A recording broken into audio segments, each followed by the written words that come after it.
Hi, everyone. Judge Andrew Napolitano here for Judging Freedom. Today is Monday, November 25th, 2024. Alastair Crooke will be here with us in just a moment on the deep state in the American government versus President Trump.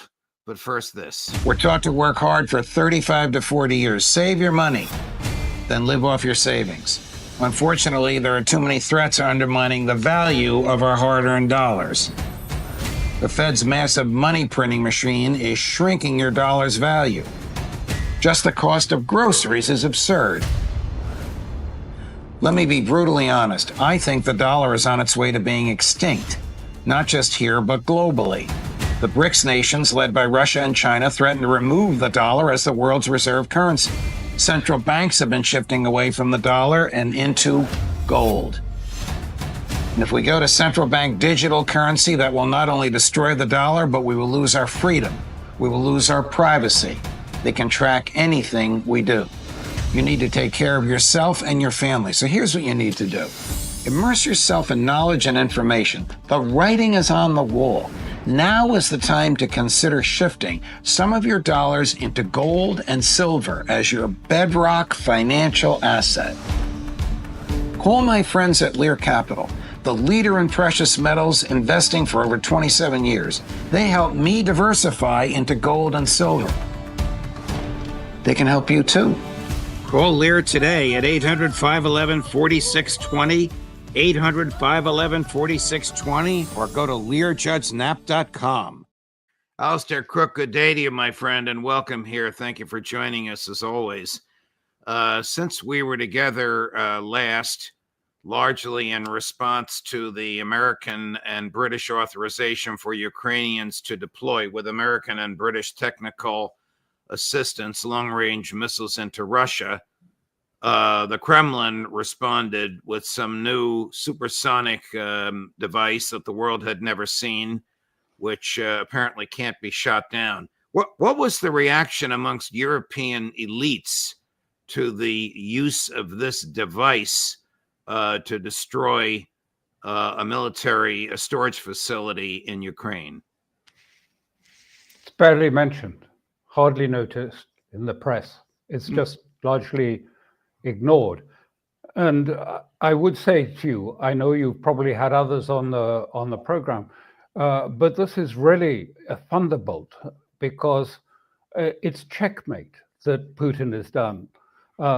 Because against these escalations by ATACMS and Storm Shadow and Scalp, etc., he was always bound by the sort of sense that what's the only next step could be possibly a nuclear step. But what he's done is he's found the solution in that he's no longer bound by that with the Oreshkin missile. He is able to escalate against Ukraine, but also the whole of European and those behind the curtain, those that are supporting the attacks into Russia. He can do that with a conventional non-nuclear weapon that no one can shoot down. And it puts all of Europe into a bind because it changes the whole escalatory paradigm. It was, if you like, that Putin had no choice but either to go nuclear or to go to threatening rhetoric, which most of the West didn't believe. Now with Oreshkin, he has a conventional weapon that can be used against Europe or others. And where is America? America now largely has only one answer to this. It is, if you like, trapped in an all or nothing dilemma, either to go nuclear or, if you like, just to make sort of pointless gestures of sending more ATACMS and more Storm Shadows, which Russia has proved it can easily manage. It shoots down 90% of ATACMS on average over the last period. So it suddenly changed. So Putin has the escalatory dominance now, And what does Europe and NATO and the United States do? Well, so far, all we've had, and I think probably you've mentioned it on your show, I've been traveling, but I think we saw this Vice Admiral Buchanan saying not only is the United States preparing for a war, a nuclear war with Russia, but it is a war they intend to win and to keep sufficient nuclear deterrence to maintain America's leadership position in the wake of that war. He said that on the day before Oreshnik was actually launched. What does that mean? It means, basically a preemptive strike on Russia. That's the only way of understanding what he means by keeping sufficient deterrence in the wake of the war to be able to deter other states and to keep America's leadership. Now, okay, we may say, well, was he authorized to speak? Isn't he going over the top? He was from the Strategic Command and therefore is in that loop and is responsible for some of that planning. But in Russia, it had a much more profound effect. And people see the strikes into Russia, deep strikes by ATACMS, and then these sort of statements as saying that, the West is gearing up for a war. And why? Because I think we're in another different paradigm, because really what this new weapon has done has inverted the whole, if you like, the geopolitical paradigm that we live in. Because for now, how we have it where we are is, America used to launch the Forever Wars. The Forever Wars were about increasing American leadership primacy through the region, American hegemony. That's what their purpose is. Now, the threat of the wars, what's happened in Ukraine, what's happening against Iran, is about the internal American war. It's about disrupting Trump, disrupting him on Ukraine by pulling him into a situation where he's compelled to escalate and can't go off and sit and talk to Putin. And it's also intended to pull Trump into, with his heavy promotion of Israel firsters into his team, pull Trump into, first of all, becoming a co-conspirator in what Netanyahu has been doing, with all the carnage that it has entailed, and even take it to war with Iran, because ultimately Netanyahu has been wanting an American, if you like, security state, has been arguing really since 9/11. It was the first time in 9/11 that they said the ultimate aim is for war with Iran. Why war with Iran? Not because it's threatening Israel directly, but because Iran, 98% of its oil goes not to Europe, to China. And China is very dependent on Iranian. But more than that, the whole investments, the heavy investments of China, of Russia in the BRICS corridor, we call it the BRICS corridor in the heartland of Asia, is really dependent on Iran for the corridors, for the trading corridors, north, south, and east, west, and also Iran's, if you like, trading expertise in the region. It's absolutely important to the whole, if you like, conjuncture of China, Russia, and Iran, is to keep Iran.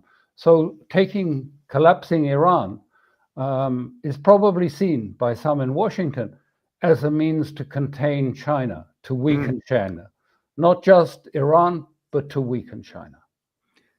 Before we get into Israel, a few more questions about Ukraine. It's kind of startling in light of your analysis, which, Alastair, is consistent with the analysis of all the other folks on this show: Larry Johnson, Ray McGovern, Colonel McGregor, Colonel Wilkerson, Scott Ritter, and others, that there's not been a peep about this in the European media from the European elites. Similarly, over here, there's not been a peep about Admiral Buchanan. I mean, what Admiral Buchanan said, unless it was authorized by his superiors, is a fireable offense. And if it was authorized by his superiors, they should be fired for even suggesting that a nuclear war could be waged, much less could be won. So a couple of questions. Was the United States shocked and surprised at the strength, at the existence and power of this missile that Kremlin fired? And why no response from European elites? I mean, Sir Keir Starmer is as responsible for this as is President Joe Biden. Because it was a bolt from the blue. It was unexpected. And it is more than that. It is a game changer in as I described, that now Putin is not bound to move to a nuclear confrontation. He doesn't have to go down that route. He has the alternative. And they have a stockpile. He said they have a stockpile of these Oreshkin missiles. And he's not compelled any longer to sort of threaten nuclear war. He has now an entirely conventional war. It can be a nuclear missile, but it is essentially gives him the option of only a conventional retaliation against Western escalation. And the big question, and the question I don't know, and I think is why there's such a silence, is now what does Europe do? What does NATO do? Does it go on escalating? So far, the language has been yes. France has promised that it will use its Scalp missiles into it. Britain has sent its chief of defense staff to Kiev, Admiral Radican, to talk to the Ukrainians about how to use better Scalp, not the Scalp, the Storm Shadow missiles, the British missiles, deeper into Russia. And I mean, the real point is we call them long range, but they're not really long range. They're only 190 miles or 300 kilometers at most, and Putin can deal with them. So how are they going to escalate?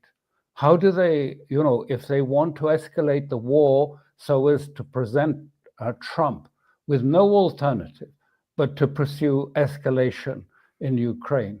What have they got? They have only got a nuclear to go to the nuclear. They've got no other weapons that would, that now, because he's promised it. And he's also said, look, it's not just Ukraine.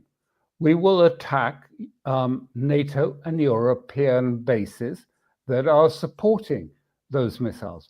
And they said it specifically, like the American base in Poland.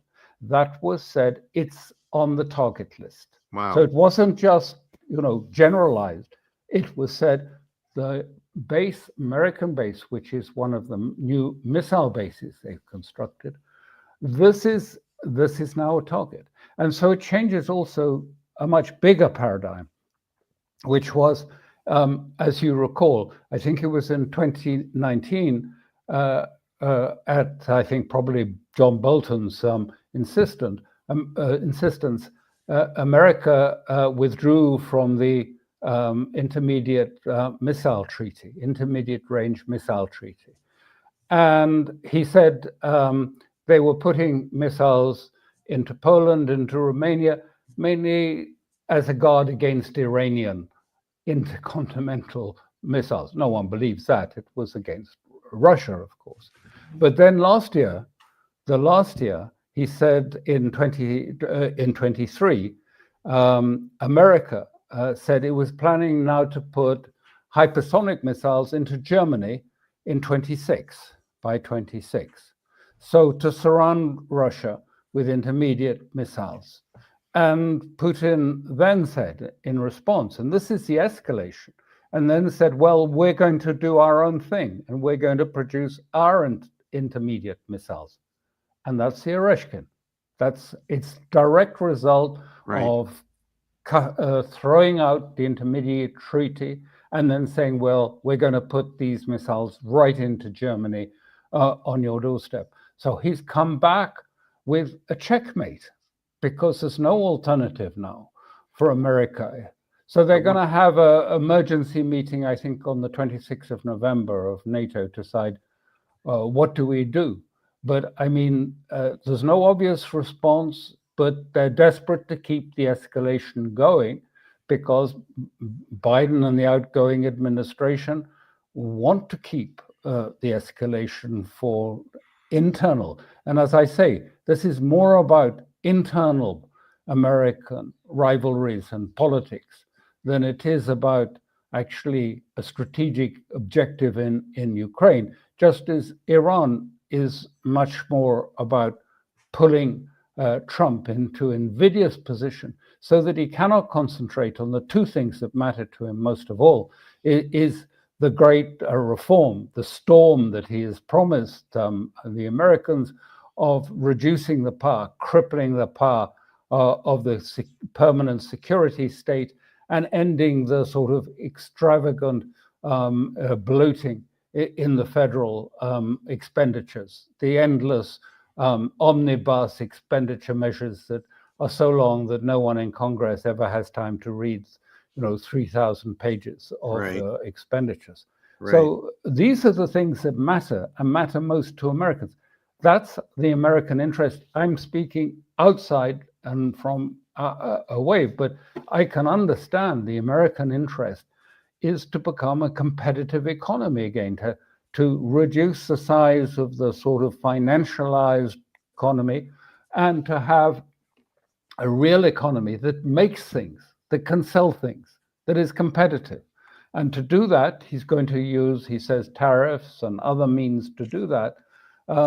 But I can understand that that is a deep American interest to get the domestic situation right. And they're trying to pull him into wars that he said, I don't want war. But, is he going to really be able to roll back all the war hawks and the, if you like it, the Israel First and the lobby group from taking this forward in order to completely undermine him? They say, okay, you're the storm. We're here to crush the storm.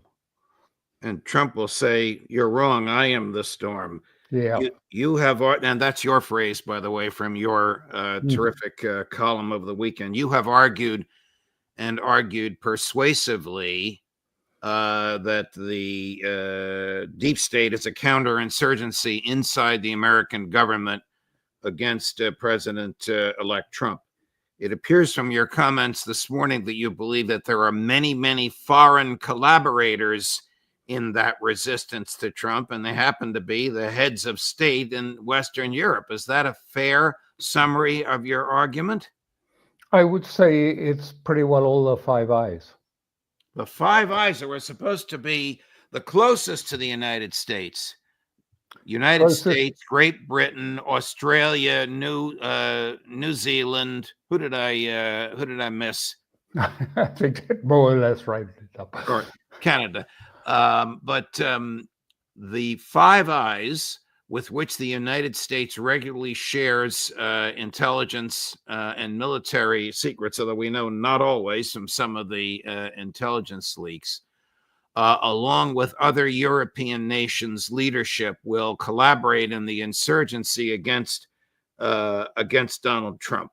That's clear because we saw even before America, those first ATACMS were launched, there was a meeting between Macron and Starmer in Paris where they conspired to try and bring about the firing of the ATACMS missiles deep into Russia.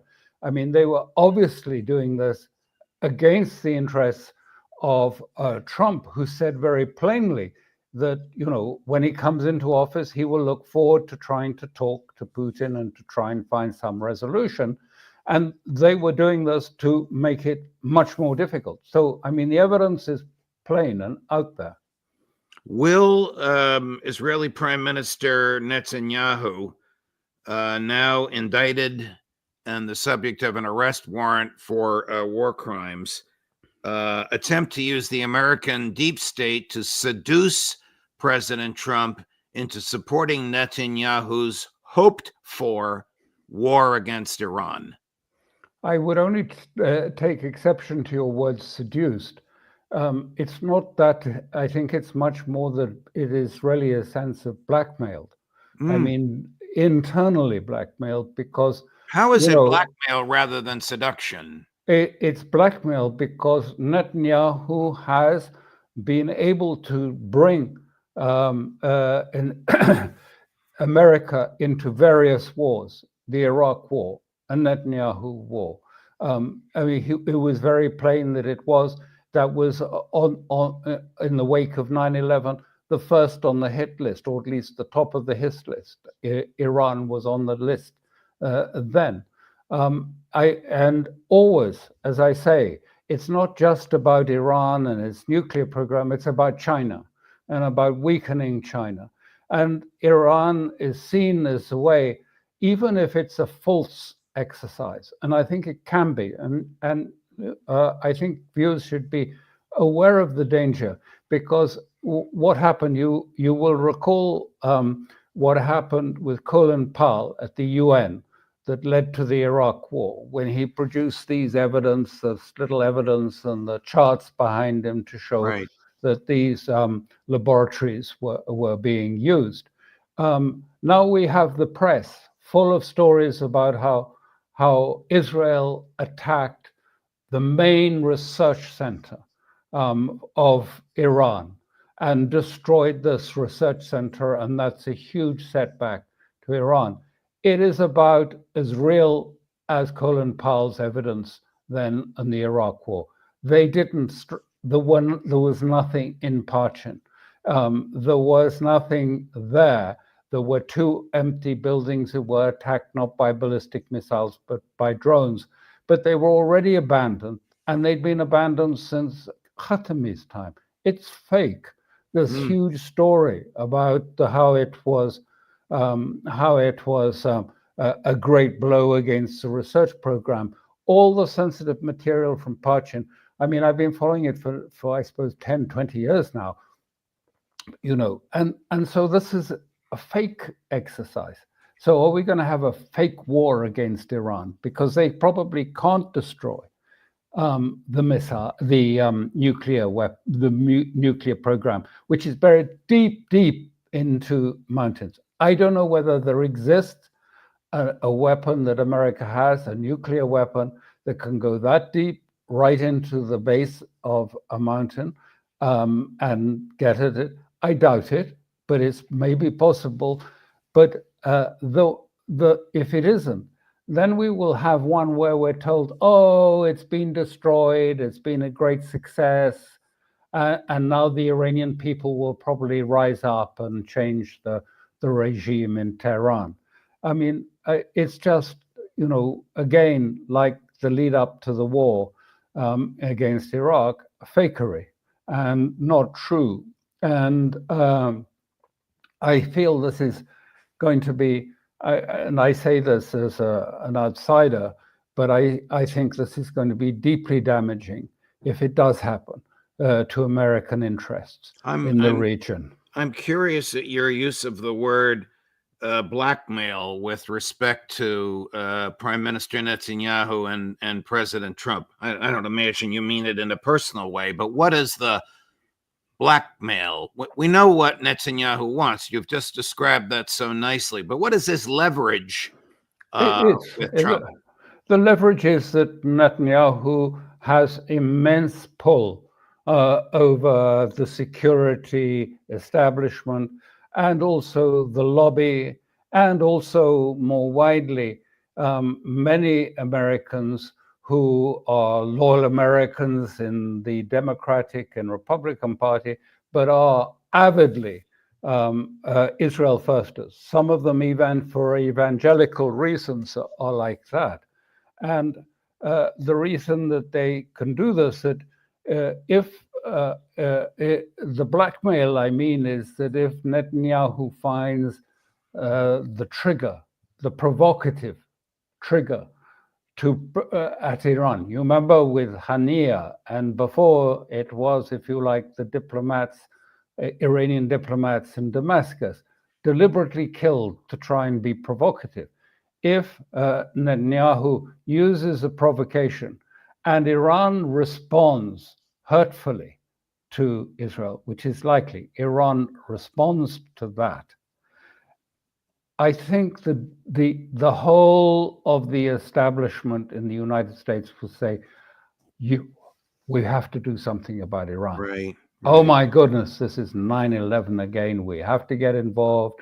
We have to stop. Iran's nuclear program must be destroyed.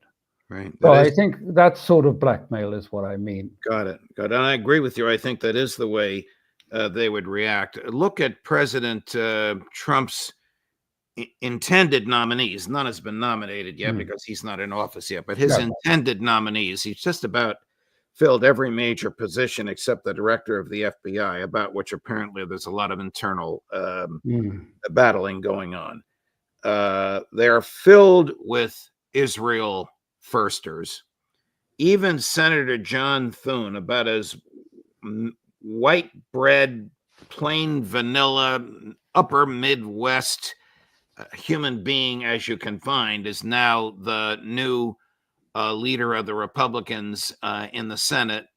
And the first phone call he made before he called his wife to tell her that he won this position was to Netanyahu.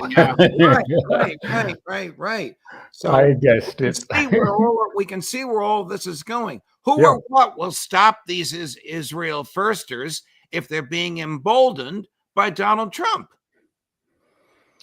This is the big question, and this is the question that I feel is very important. And I think the only thing that can really perhaps stop it would be a message of deterrence from Iran. Iran has been sending mixed messages through one section of its establishment, sending messages of, maybe we would like a way out, maybe we don't want a war. But this is a tiny segment that are bitterly opposed by the leadership, by the IRGC and the supreme leader. And even the previous foreign minister, Abdullahian, who was killed in that helicopter accident, said, look, you've got to have deterrence to be able to negotiate with the United States, or even Trump, if it ever came to that. It'll be very difficult because of his killing of Qasem Soleimani. But even if it did, if you're not taken seriously and thought to be weak, there'll be no negotiation. They will just put, if you like, the pressures on you in Iran until you submit to the demands of the United States and Israel. So there is this big debate going on in Iran. And there is a sort of sense amongst one side, very much that these messages of somehow that Iran is not going to do an attack on Israel have actually just weakened Iran. We see it. I mean, it's the same thing that happened with Ukraine and with Russia. Russia, only a year ago we were being told its army were conscripts and they had no morale and they had wrong weapons and they had, there was a complete failure. We had the head of CIA telling us that at Aspen a little over a year ago. And then now suddenly we have Oshikin missile, the new weapon from Putin, arriving on the scene. And suddenly everyone is talking about talking to Putin, Europeans and Schultz, and everyone says, oh, well, we need to have an agreement sometime. I'm not sure they'll get it. I rather doubt it. But this isn't the same lesson for Iran. Yeah. Unless there is a demonstration of capabilities, a demonstration that shows that Iran is not an easy war, that it is going to be a very serious war and one that could do immense damage to the United States if it's pursued. America can lose its entire position, its standing, not only in the Middle East, but beyond, in Africa and the global South as well. So that's the only way I can see that it probably won't happen, because I think They are desperate in the security state, ready to try and reestablish America's sort of strongman position, strongman. And they're using Trump's known language about peace through strength to say, well, we've got to be strong. We've got to say, we're going to take you back to the Stone Age. And then that's the only language that is understood. Of course, Trump thinks at that point he can swoop in and do a deal. And but I'm not sure if it'll work this time around. One wonders if Secretary Blinken doesn't regret having gone a year and a half without communicating with Foreign Minister Lavrov. And one wonders if President-elect Trump doesn't regret having canceled the INF treaty, because those two decisions have come home to roost. And also, do not the Europeans regret that not listening to Lavrov when he has said so plainly and clearly, forget it. We are not going to agree to a frozen conflict. Yeah, we can talk sometime about the security architecture in the wake of the Ukraine war. But no, we're not simply going to accept a frozen conflict which allows you to do another Minsk agreement, a deceitful agreement, and build up Ukraine against us. Alastair Crooke, thank you very much, my dear friend. A great analysis. We have a major holiday in the U.S. This week. Have a good Thanksgiving. Thank you. I know you wish us a happy Thanksgiving. This is not one of those anti-British holidays like the 4th of July. But thank you for your time, my dear friend. Have a great week. We'll look forward to seeing you next week as well. All the best. Thank you so much. Of course. Bye. And coming up, a full day for you today. Ray McGovern at 10 this morning. Larry Johnson at 11 this morning. Pepe Escobar at 3 this afternoon. Scott Ritter at 4 this afternoon. Professor Jeffrey Sachs at 5 this afternoon. We're getting so close. Today is a month before Christmas. We're so close to our goal of 500,000 subscriptions by Christmas Day, a month from today. Today is my little dog Chris's 5th birthday. Judge Napolitano for Judging Freedom.